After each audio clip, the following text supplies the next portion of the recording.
serikali wasikilize hitaji la wananchi ni nini, na wananchi pia wasikilize serikali kwamba inaelekeza nini.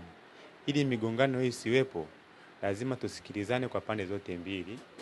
Ni oda kwamba nchi yetu endelee kuwa na amani na hali ya uchumi endelee kuwepo na kuimarika.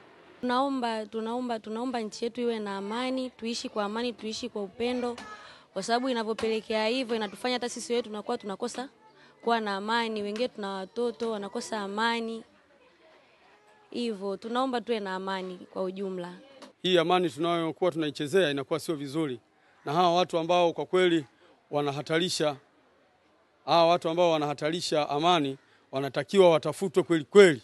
Naamini kwamba viongozi walioko juu wa serikali wajitahidi kupambana hii hali kuiondoa ili Tanzania tuwe na amani kweli kweli.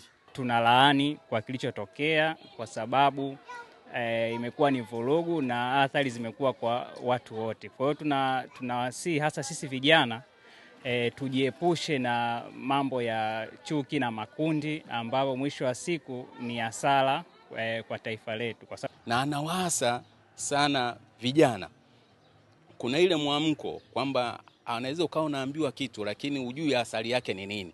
Asali wameiona, matatizo wameyaona. Kuna vijana ulikikaa nao wakasema baba ilikuwa tunakosa hata soda kuinunua. Chips hatuioni. Sasa wanaiona. Hata leo ukiwaambia leo umefanya hivi, hawezi akakubali. Sasa sisi tunachoomba vijana siwe na muamko wa haya mambo ya kuwa na muamko na watu bila kupewa nani. Ni kujiongeza, kuangalia ni nini. Sisi tumeumbwa, sisi tumezaliwa kwenye amani. Sisi tulitoka kwenye vita vya Uganda 79, sisi tuliviona na tulijua asali yake na matatizo yalikuwa tunayaona. Sisi tulikuwa tunakaa kwenye handaki, tunajificha.